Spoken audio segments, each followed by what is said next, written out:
नमस्कार, आप देख रहे हैं नाग पंचमी स्पेशल कालचक्र। मैं हूं आपके साथ अंजलि आनंद और मेरे साथ हैं प्रश्न कुंडली विशेषज्ञ पंडित सुरेश पांडे जी। बहुत बहुत स्वागत है पंडित जी आपका। धन्यवाद।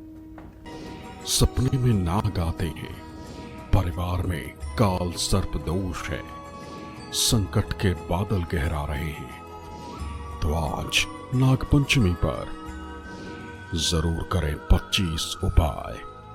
देखिए कालचक्र।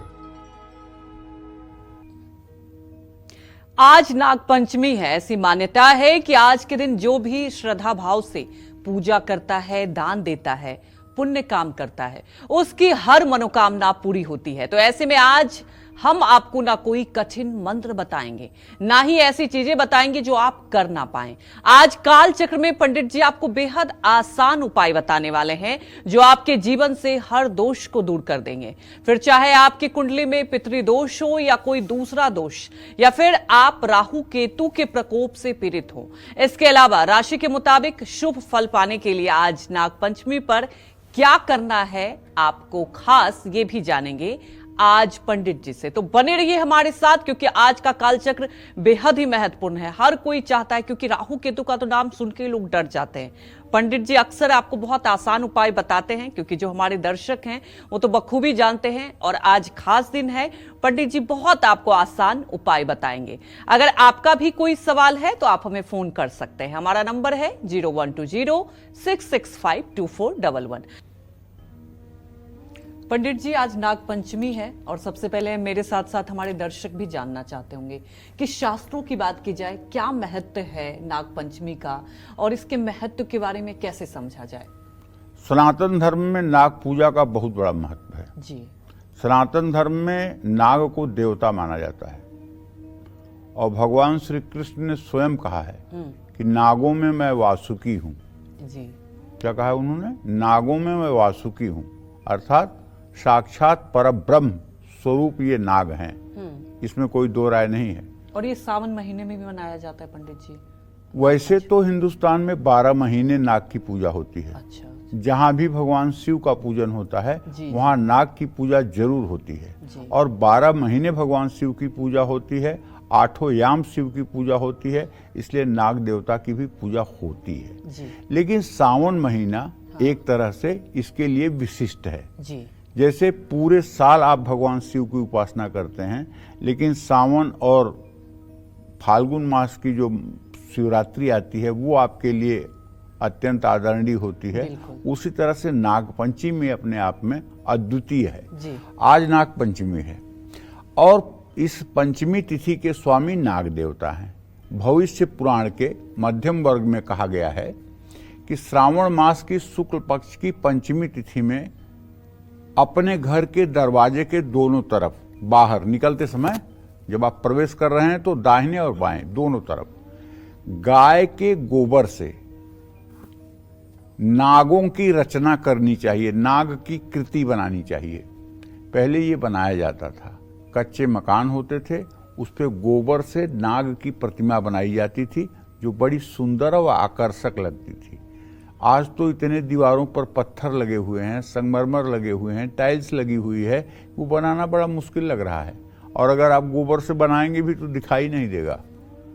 तो इसमें थोड़ा सा देश काल परिस्थिति के अनुसार संशोधन कर लीजिए।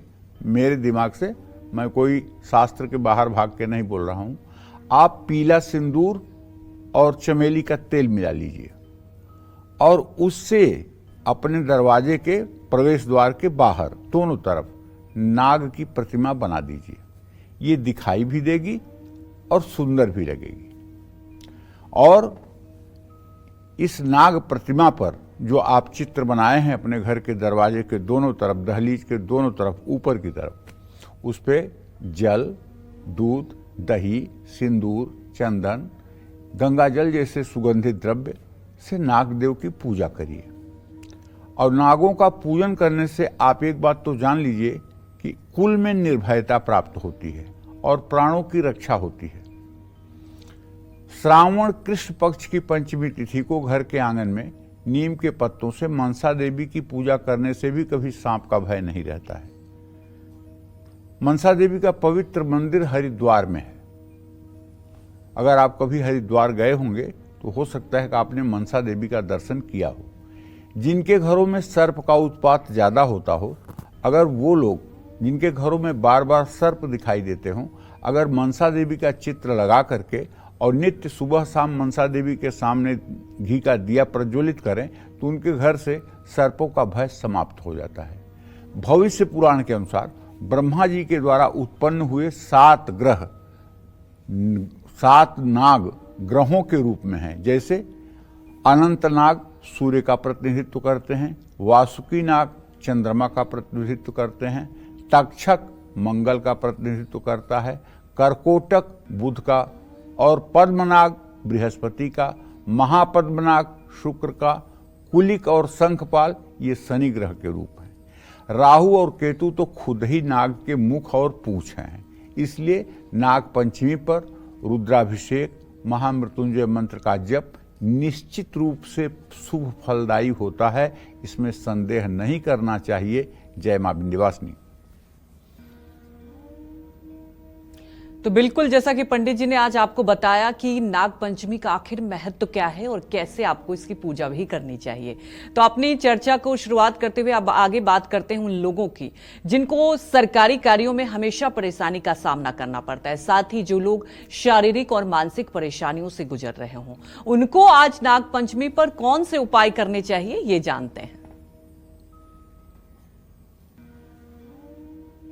देखिए, जिन लोगों को किसी भी तरह का शारीरिक या मानसिक पीड़ा है, कष्ट है, सरकारी और कानूनी मामलों में परेशानियों का सामना करना पड़ रहा है, उनको आज नागपंचमी पर, नागपंचमी के दिन एक 8 या 9 मुखी रुद्राक्ष अपने गले में धारण करना चाहिए।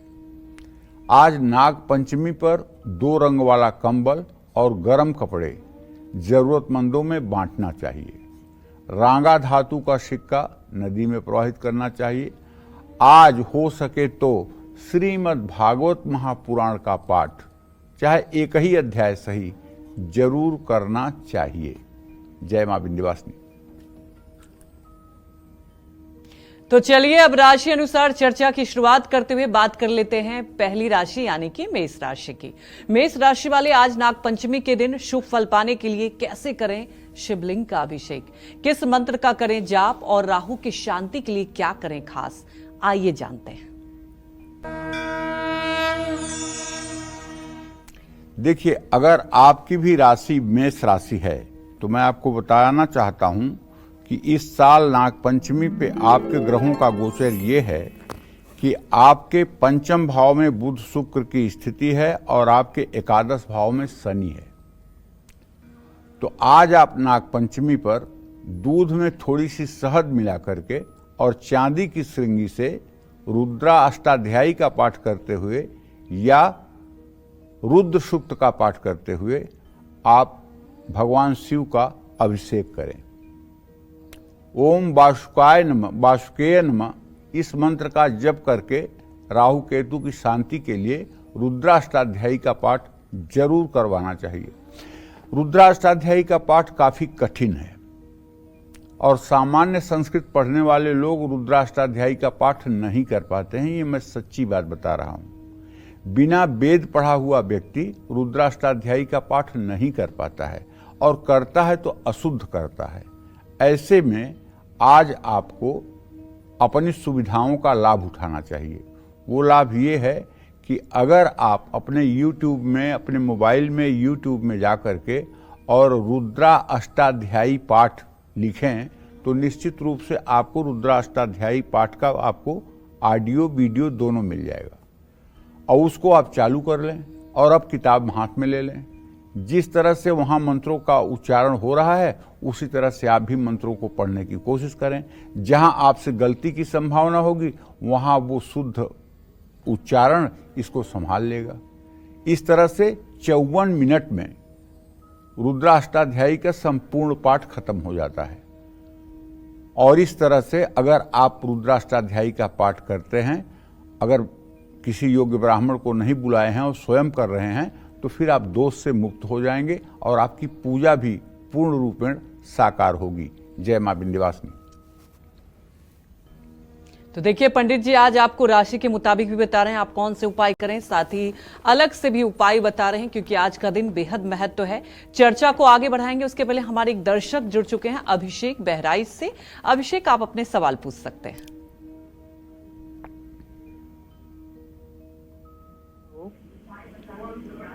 अभिषेक, सवाल पूछ सकते हेलो। हैं, पूछिए जी। हाँ बोलिए। हेलो।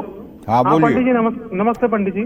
हाँ पंडित जी, मेरा 3 सवाल है पंडित जी मेरे जी। पहला सवाल है, मेरी मम्मी की तबीयत ठीक नहीं रहती है, उनकी उम्र 60 साल है, और पिताजी की तबीयत लगभग ठीक नहीं रहती। लेकिन और दूसरा सवाल है, मेरे छोटे भाई का उनकी 24/3/1989 डेट ऑफ बर्थ है। ये क्या करें, मतलब इनकी कुछ भी करते हैं कुछ सफल नहीं हो रहे, इनके क्या करें बिजनेस जो जिसमें आगे सफल हो सके। आपसे बड़े भाई हैं छोटे हैं? ये आपसे बड़े हैं छोटे हैं? नहीं पंडित जी, सबसे छोटे भाई। अच्छा, तो पहली बात तो मैं बताना चाहूंगा कि आपके मातृभाव का स्वामी चंद्रमा प्रश्नकाल में केतु के साथ है। इसका मतलब कि माता जी को नसों से संबंधित, रक्त से संबंधित और अस्थमा से संबंधित बीमारी है, जो उन्हें सांस लेने में भी तकलीफ देती होगी, और नसों का खिंचाव बेहद ज़्यादा है और उनका हीमोग्लोबिन भी कम है।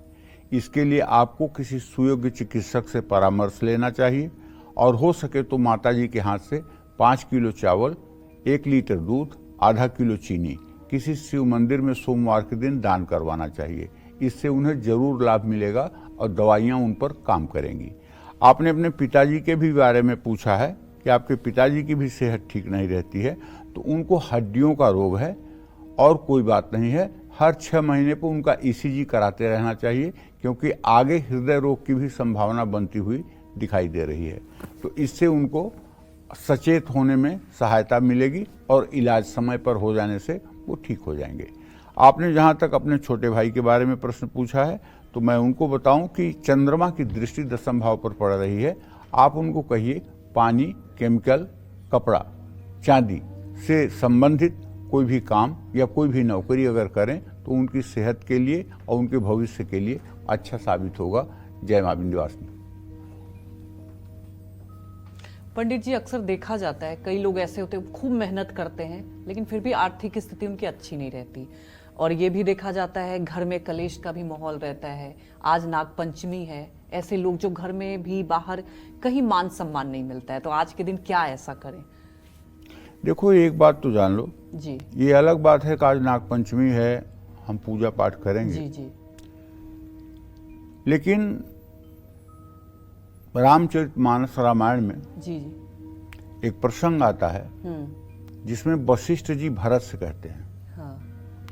सुनहु भरत भाभी प्रबल, बिलखि कहूँ मुनिनाथ, हानि लाभ जीवन मरण, जस अपजस विधि हाथ।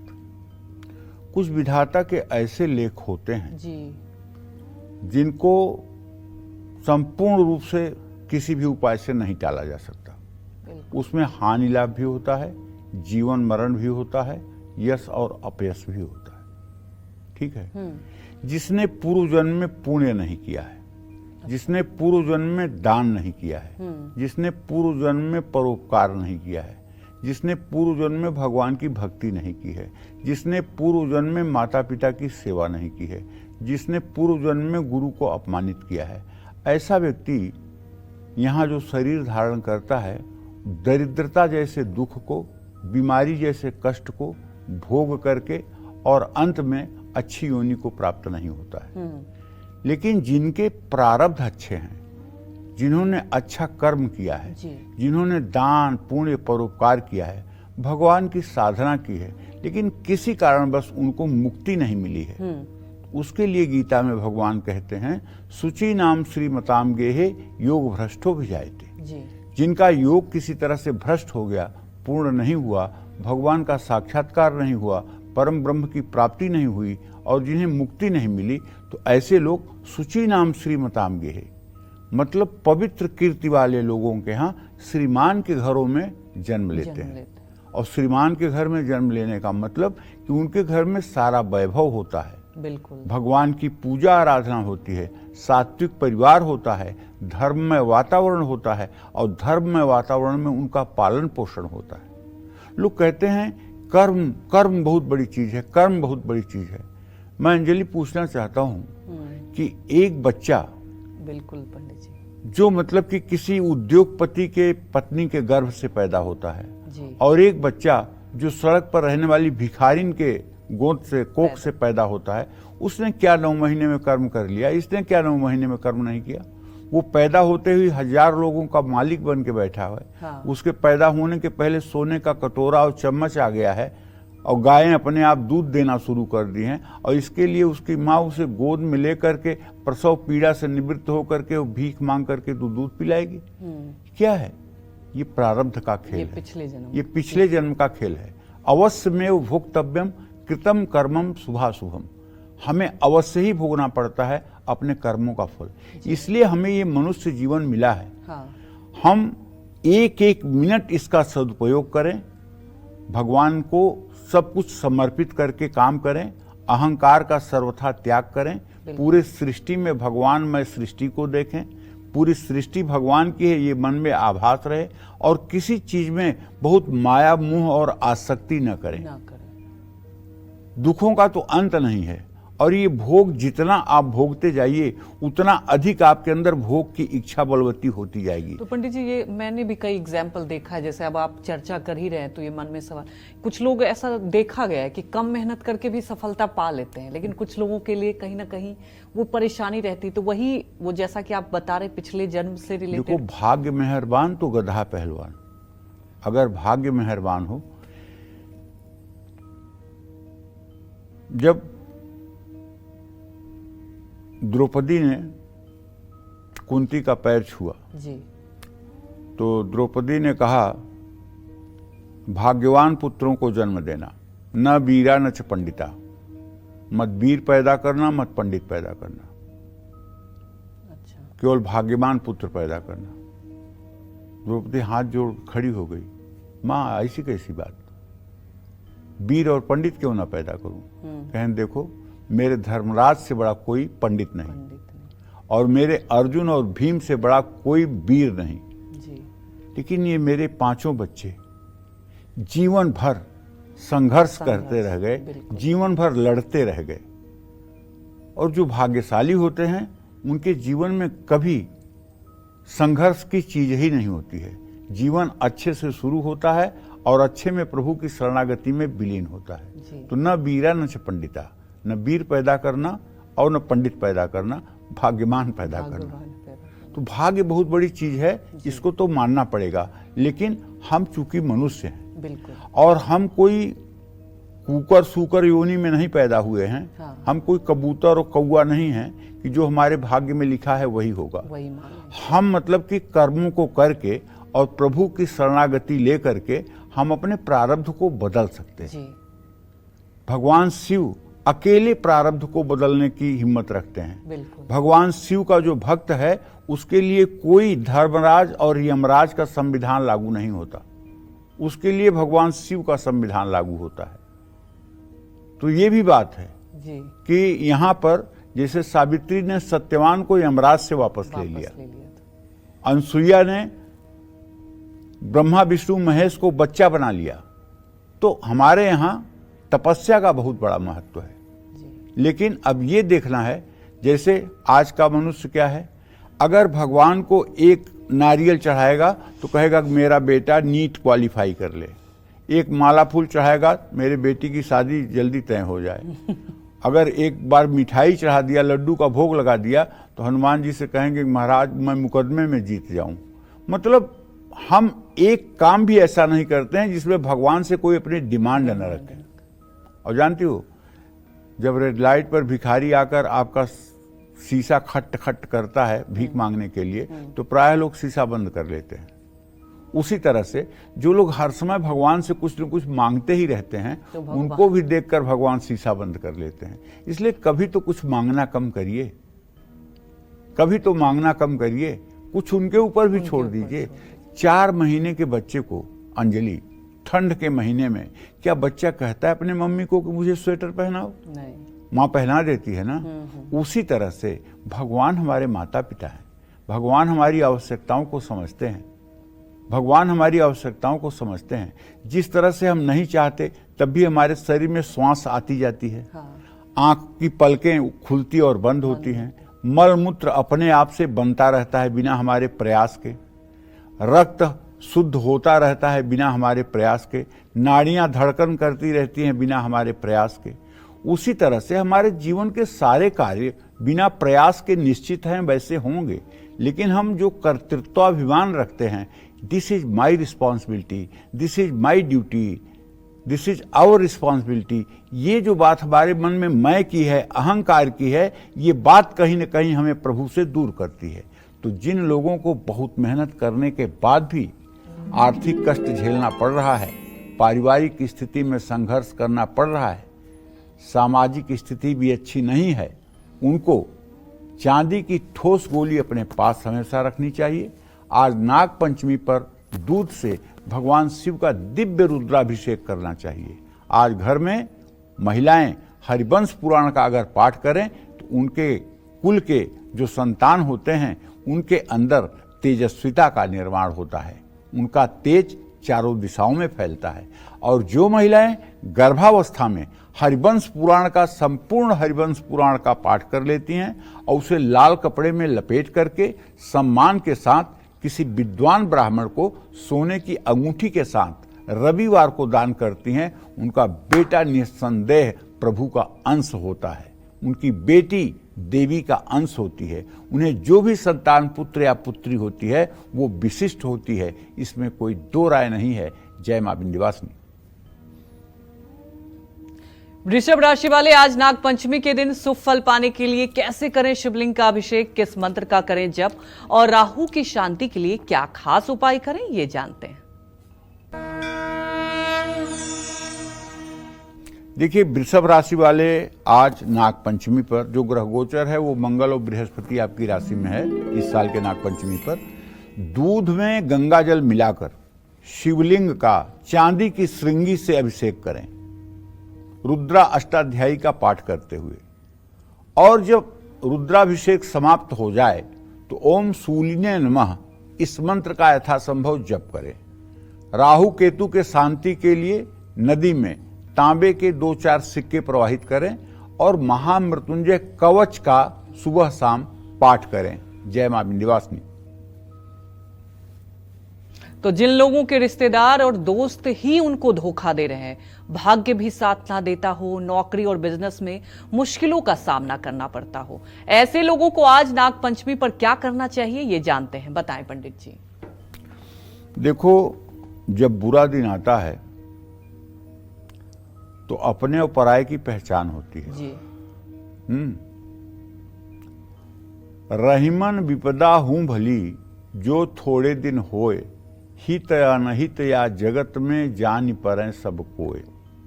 रहीमदास जी कहते हैं कि इस संसार में वो विपत्ति बहुत अच्छी है जो थोड़े दिनों के लिए आए, कम से कम उसमें हमें अपने हितैषी और अनहित करने वालों की पहचान हो जाएगी जी।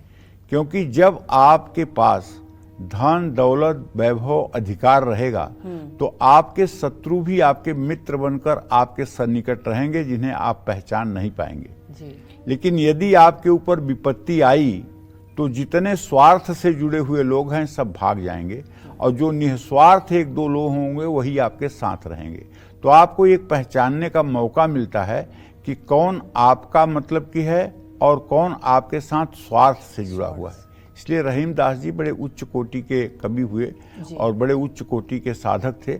उन्होंने कहा कि रहीमन विपदा हूं भली, जो थोड़े दिन होए, हित अनहित या जगत में जान पड़े सब कोय। और भागवत में भगवान कहते हैं कि जिसके ऊपर मैं कृपा करता हूं, सुन करके लोगों को बड़ा आश्चर्य लगेगा मेरी बात, लेकिन मैं अपनी बात नहीं बोल रहा हूं, श्रीमद् भागवत महापुराण की बात बोल रहा हूं और ये मतलब कि जो है अष्टम स्कंद की बात बोल रहा हूं। तो उसका सबसे पहले मैं धन छीन लेता हूं। अच्छा, जिसके ऊपर कृपा है, जिसके ऊपर मेरी कृपा होती है सबसे पहले धन छीन लेता हूं, क्योंकि धन जो है ये मद और अहंकार को जन्म देता है और भगवत भक्ति से विमुख करता है। धन भगवत भक्ति से विमुख करता है। आदमी जितनी भी अय्यासियां, जितनी भी विलासिता और जितना भी भोग करने की चेष्टा करता है वो धन के माध्यम से करता है।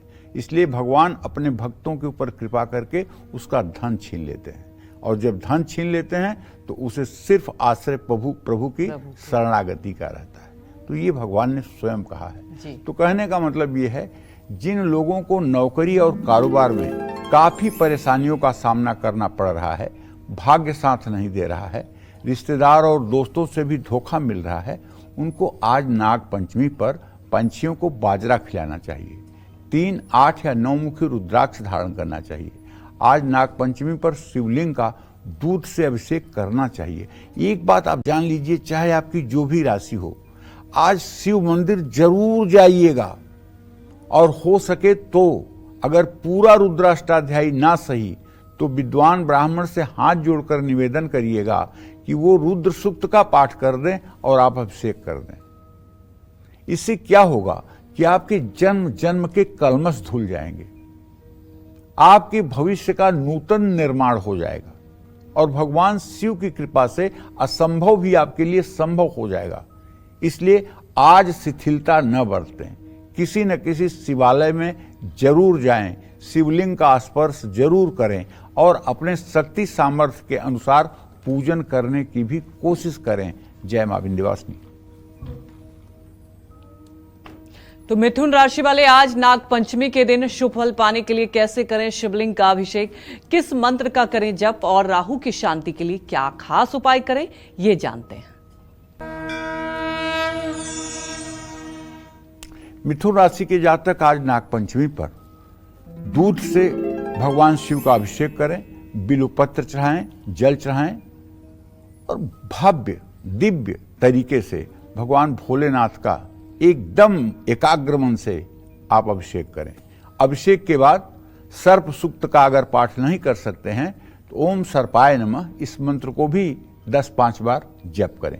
अपने मुख्य द्वार पर अष्टधातु या चांदी के दोनों तरफ स्वास्तिक लगाएं। राहु केतु की शांति के लिए किसी कुष्ठ आश्रम में रोगियों को दवाइयां दान करें। जय मां विंध्यवासिनी।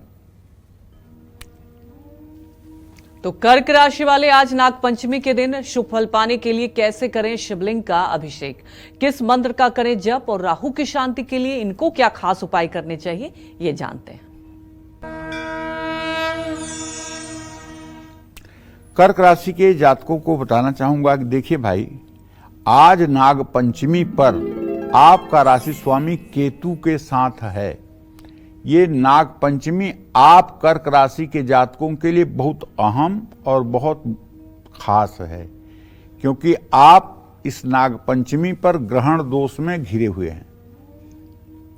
ऐसे में आपको दूध में मिश्री मेवा मिलाकर और पीतल के लोटे में दूध भरकर उसकी धार न टूटने पाए शिवलिंग पर महामृत्युंजय मंत्र बोलते हुए उस दूध को गिराइए।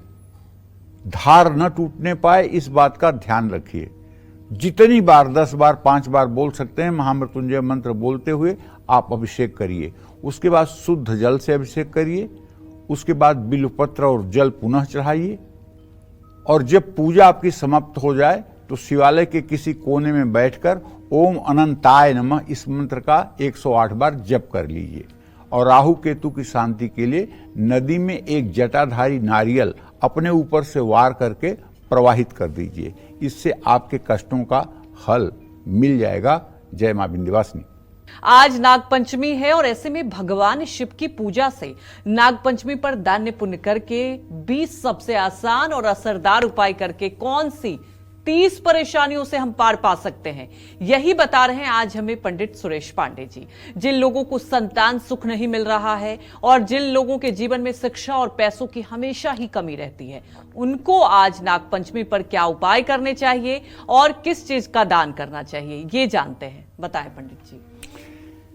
देखिए, जिन लोगों को संतान सुख नहीं मिल रहा है, बहुत बड़ी बात होती है संतान का सुख, क्योंकि हमारे शास्त्रों में साफ साफ लिखा है कि पुन्नाम नाम के नरक से संतान ही बचाता है। आपके प्रारब्ध अच्छे बुरे जो भी हों, जब आपका संतान में आज के परिवेश में कन्या और पुत्र दोनों को मान के चलिए, केवल पुत्र को नहीं, कन्या पुत्र दोनों को मान के चलिए, क्योंकि हमारे यहाँ 2 प्रकार की पूजा पद्धतियां प्रचलित हैं। एक दाय भाग और एक जो हमारे यहाँ निर्णय सिंधु है, मिताक्षरा। मिताक्षरा कहती है कि पुत्र को ही दाह संस्कार करने का अधिकार है, और दाय भाग कहता है कि कन्याएं भी दाह संस्कार कर सकती हैं। ऐसा मेरे समझ से उस समय इसलिए विधान था कि उस समय स्मशान घाट तक महिलाओं का जाना सुरक्षित नहीं था, सुरक्षा की व्यवस्था नहीं थी, इसलिए महिलाओं को स्मशान घाट तक जाने की आज्ञा समाज ने नहीं दी थी। लेकिन आज ऐसी परिस्थिति नहीं है। आज बेटियां भी दाह संस्कार कर सकती हैं, अर्थी को कंधा दे सकती हैं। इसलिए अब पुत्र और पुत्री में भेद करना केवल मूर्खता है। तो मैं ये कहना चाहता हूं, संतान सुख मिलना, वैसे जिनको एक संतान आसानी से हो गई है उनसे पूछिए कि दूसरे संतान के लिए क्या सोच रहे हो। अरे नहीं पंडित जी, बस बहुत हो गया, कि इतनी महंगाई के ज़माने में तो एक ही का पाल पोषण बहुत बड़ी बात। अरे मूर्ख, तुम्हें क्या पता है कब कौन सी ट्रक तुम्हारे ऊपर चढ़ जाएगी। तुम एक संतान की रक्षा कर पाओगे, उसको पढ़ा पाओगे, उसको बड़ा कर पाओगे? मौत को तुमने जीत लिया है कि उसको पढ़ा करके शादी कर दोगे? इतना भगवान गिरी हो गई है लोगों के अंदर, कहने की कोई बात नहीं है। ठीक है, लेकिन जिन्हें संतान का सुख नहीं मिल पा रहा है, जरा उनकी पीड़ा पूछिए। वो कितने व्यथित हैं, उनका सारा धन दौलत ऐश्वर्य उन्हें जहर दिखाई देता है। पूर्व जन्म में अगर नाग हत्या आपने की है, पूर्व जन्म में आपने अपनी बहन के संतान के साथ धोखा किया है, अपने गुरु के साथ आपने धोखा किया है, पिता को अपमानित किया है, माता को दुखी किया है, वो सब श्राप आकर के इस जन्म में आपको संतान का सुख नहीं मिलने देते। और संतान अगर हो भी जाए तो वो पूर्व जन्म का बदला लेने के लिए आती है। आपको बताऊं, 2 मित्र बंबई गए और दोनों की उम्र 15 साल थी। दोनों जाकर के बंबई में कुछ छोटा काम शुरू किए, किसी होटल में नौकरी किए, फिर धीरे धीरे बड़े महत्वाकांक्षी थे और दोनों ने एक दिन ऐसा काम किया कि उनकी करोड़ों की संपत्ति हो गई। तो एक मित्र जो था बड़ा स्वार्थी था, उसने दूसरे मित्र को धोखे में विष खिला करके मार दिया और उसके अर्थी को गायब कर दिया। और उसके बाद उसकी वृद्धि होने लगी, उसने बहुत फैक्ट्री बना ली, दुकान बना ली, घर बना लिया, और गांव में भी आकर के उसने बहुत जमीन खरीदी, बहुत मकान खरीदा। और जब उससे गांव वालों ने पूछा कि वो भी तो तुम्हारे साथ गया था, अरे नहीं, वो तो हमारे साथ से छूट गया था इलाहाबाद में ही, वो मेरे साथ नहीं गया था। बात आई गई, 25 साल का हो गया तो उसका विवाह हुआ, अच्छे घर में विवाह हुआ, सुंदर पत्नी आई और एक सुंदर तेजस्वी पुत्र पैदा हुआ। उस पुत्र में उसका अनुराग हुआ। पुत्र जब 5 साल का हुआ तो उसे कैंसर का रोग डिटेक्ट हो गया। अब वो बेटे की कैंसर की दवाई कराने लगा। गांव की सारी जमीन बिक गई, घर बिक गया, बंबई का मकान बिक गया। ये सच्ची घटना बता रहा हूं आपको। और यहां तक कि उसके ऊपर 2 करोड़ का कर्ज हो गया।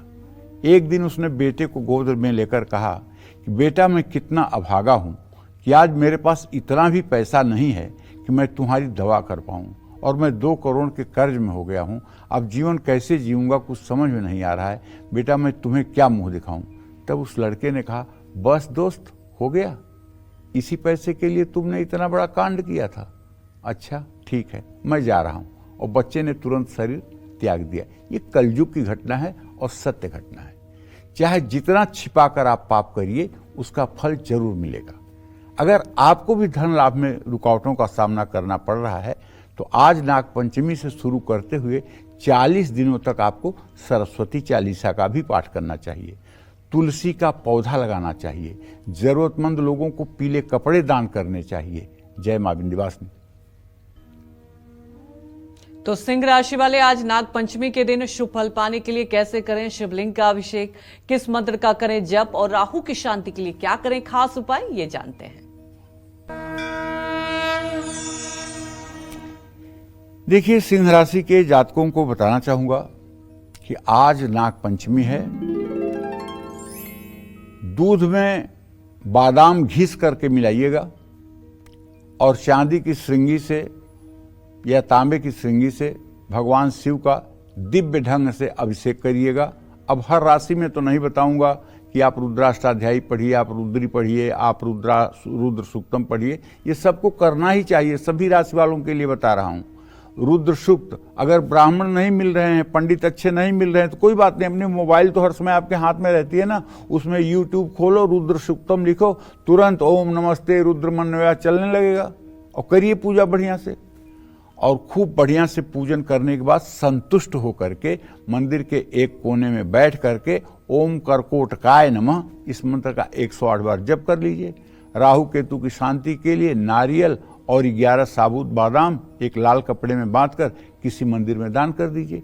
अगर आपकी सिंह राशि है और आपकी इधर भी दुर्घटना ज्यादा हो रही है, आपको चोट चपेट ज्यादा लग रही है, तो आप जितने साल के हैं उतने ग्राम का एक चांदी का नाग लीजिए और उसमें दोनों आंखें गोमेद की लगवा लीजिए और ले जाकर के आज शिवलिंग का अभिषेक करके और वहीं शिवलिंग पर चढ़ा दीजिए। मैं दावे के साथ कहता हूं आपको चोट लगना, दुर्घटना होना सब बंद हो जाएगा और आप एक सुखी जीवन जिएंगे, इसमें कोई दो राय नहीं।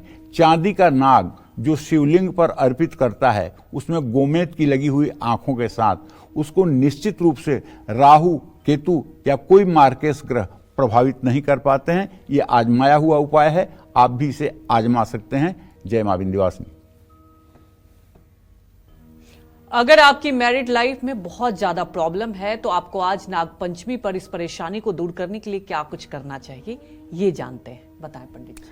देखिए, जिन लोगों के वैवाहिक जीवन में कलह बढ़ती जा रही है, मानसिक कष्ट बहुत रहता है। देखिए, मैं बार बार कार्यक्रम में बताता हूं कि जब लग्नेश और सप्तमेश पति या पत्नी की कुंडली में परस्पर छठे आठवें होते हैं तो पति पत्नी में विचारों में मतभेद होता है। लेकिन अगर इस पर पापक ग्रहों की दृष्टि हो तो संबंध विच्छेद हो जाता है। अगर पापक ग्रहों की दृष्टि न हो तो लड़ते झगड़ते हुए भी दोनों जिंदगी के आखिरी पड़ाव तक साथ चल लेते हैं। बहुत से ऐसे दंपति आपको दिखाई देंगे जो दिन भर में 4 बार आपस में झगड़ा करते हैं, लेकिन उनके शादी को 40 साल हो गए हैं। ऐसी बहुत सी दंपति, बहुत से कपल्स आपको मिलेंगे। ऐसे बहुत कम आपको लोग मिलेंगे जो मतलब कि दूध और जल की तरह एक जैसे रहते हों, एक विचार के रहते हों और कभी जिसमें कुछ अनबन न होती हो। ऐसे आपको उंगलियों पे गिन करके ऐसे लोग मिलेंगे। तो आज अगर आपके भी वैवाहिक जीवन में कुछ दिक्कत है तो आपको 11 नारियल नदी में प्रवाहित करना चाहिए।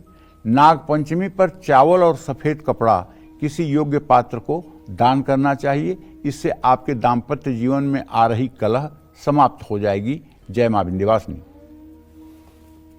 तो कन्या राशि वाले आज नाग पंचमी के दिन शुभ फल पाने के लिए कैसे करें शिवलिंग का अभिषेक और किस मंत्र का करें जप, और राहु की शांति के लिए क्या करें खास उपाय, ये जानते हैं।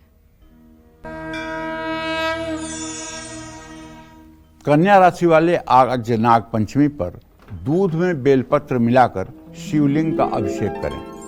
ओम कंबलाय नमः इस मंत्र का बाद में जप कर लें। राहु केतु की शांति के लिए 10 ग्राम साबुत धनिया किसी जरूरतमंद को दान करें। जय मां विंध्यवासिनी। अगर आपको नौकरी नहीं मिल रही है, आपका कारोबार नहीं चल रहा है, तो जिस पैतृक संपत्ति के भरोसे आप बैठे उसका भी लाभ मिलता आपको दिखाई नहीं दे रहा है, तो ऐसे में आज नाग पंचमी पर कौन से उपाय करने चाहिए, ये जानते हैं, बताएं पंडित जी। देखिए, मंत्र महामण विषय ब्याल के मेटत कठिन कुअंक भाल के। चाहे जितना भी दुर्भाग्य हो और चाहे जितनी जीवन परेशानियों से भरा हो, एक भगवान शिव ऐसे हैं जिनकी शरणागति लेने के बाद सारे कष्टों का समाधान हो ही जाता है। और आज नाग पंचमी पर एकेन बस्ते कैलासे, आज भगवान शिव का वास कैलाश पर है, ये बात ध्यान रखिएगा।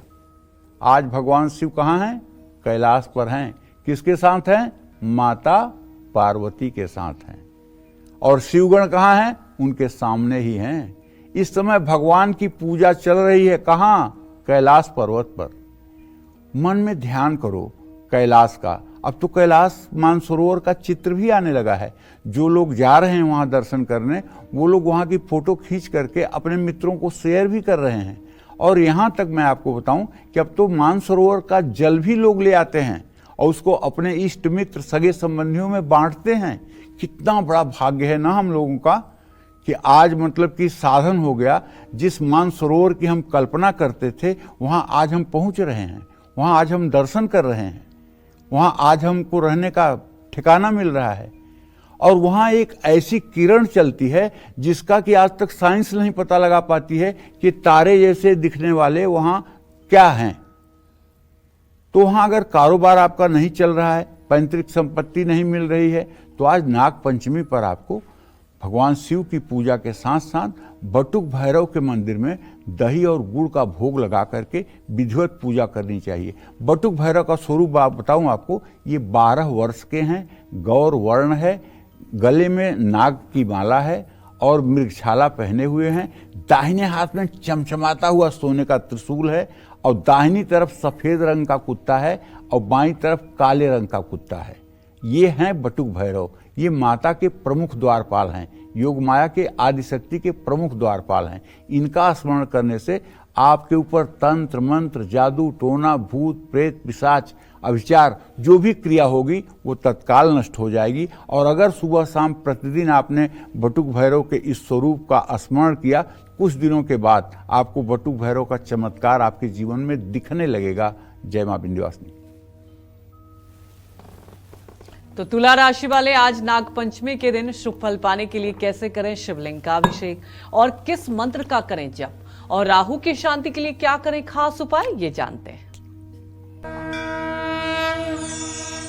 तुला राशि के जातक आज नाग पंचमी पर दूध दही माने पंचामृत 5 चीजों से शिवलिंग का अभिषेक करें।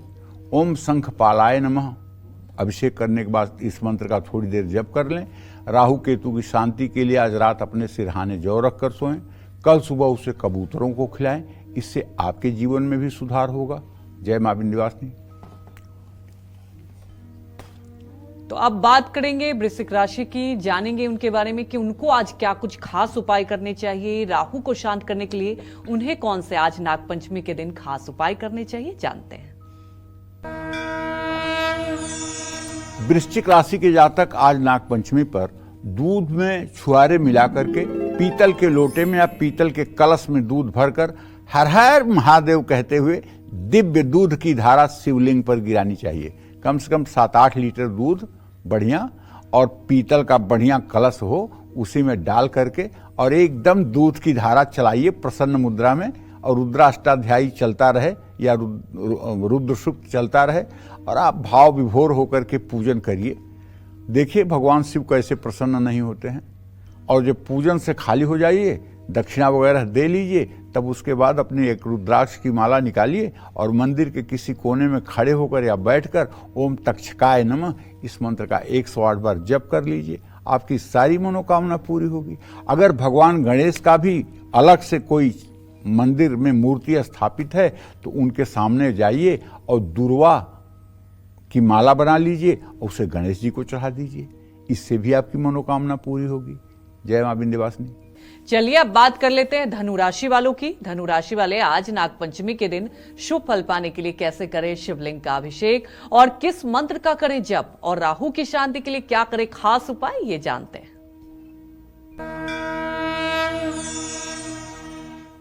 देखिए, अगर आपकी धनु राशि है तो इस समय ज्योतिष की दृष्टि से देखा जाए तो आपका राशि स्वामी बृहस्पति आपसे 6ठे भाव में है। ये बहुत अच्छा संकेत आपके लिए नहीं है।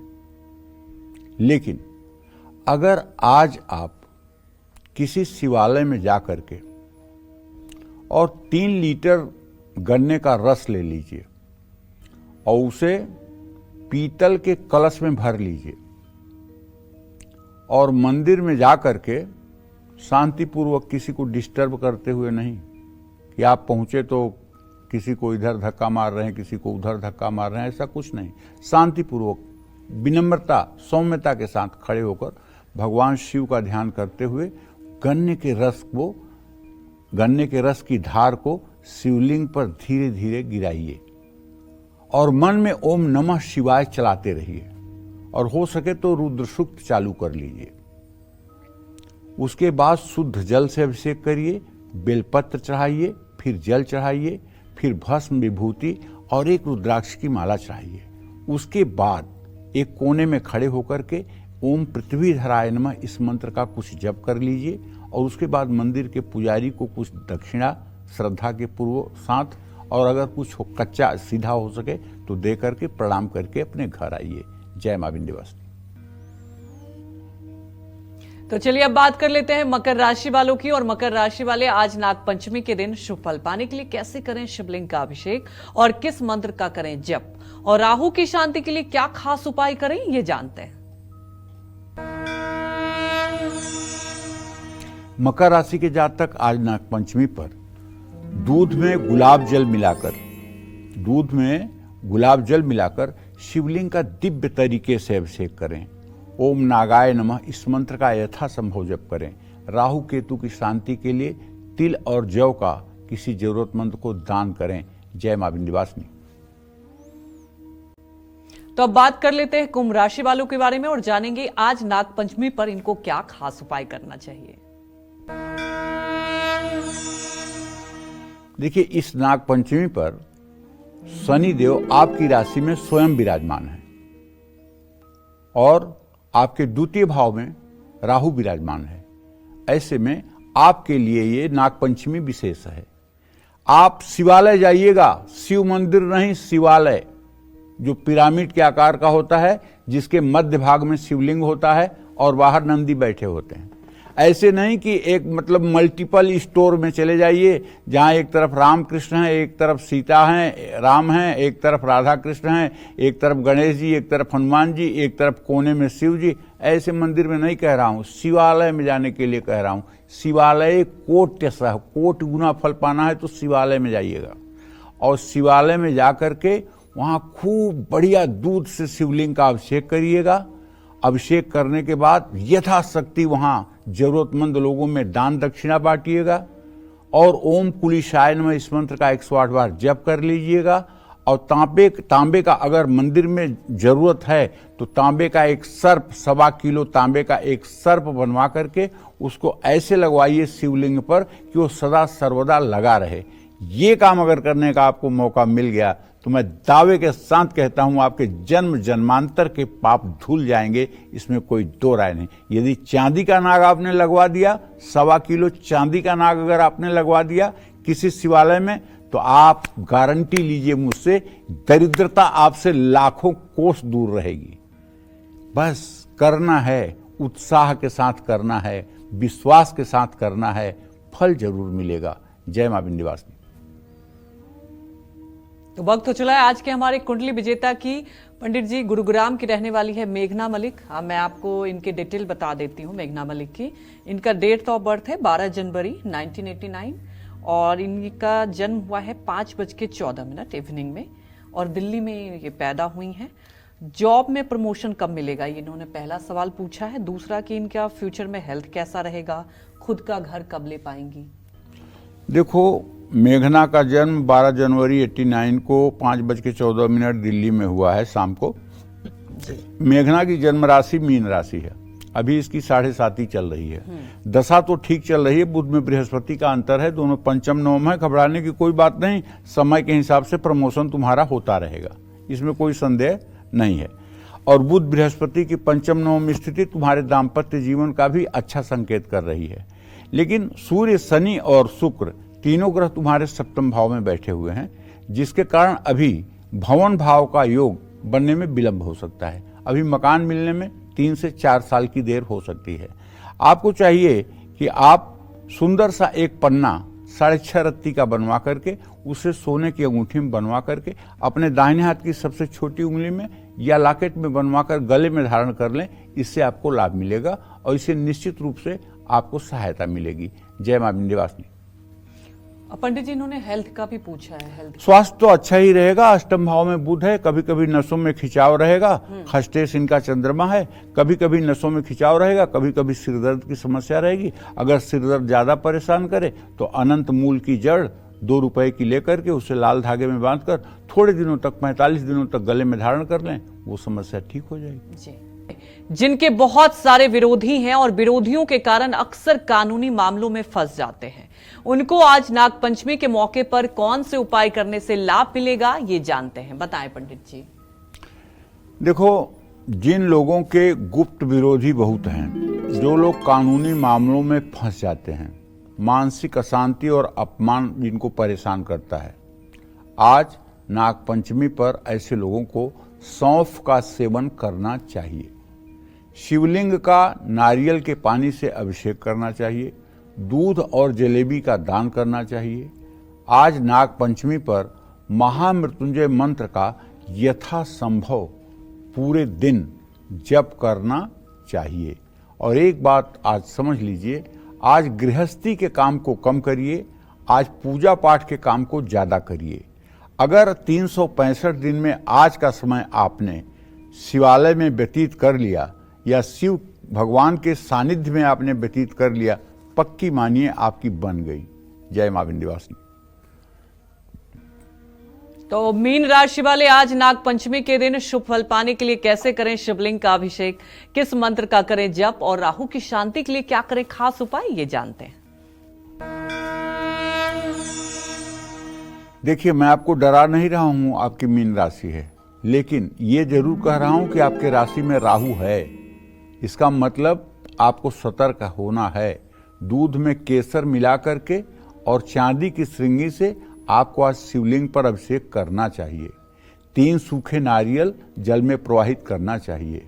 पूजन के बाद एकांत में बैठकर अश्वतराय नमः इस मंत्र का 108 बार जप करना चाहिए।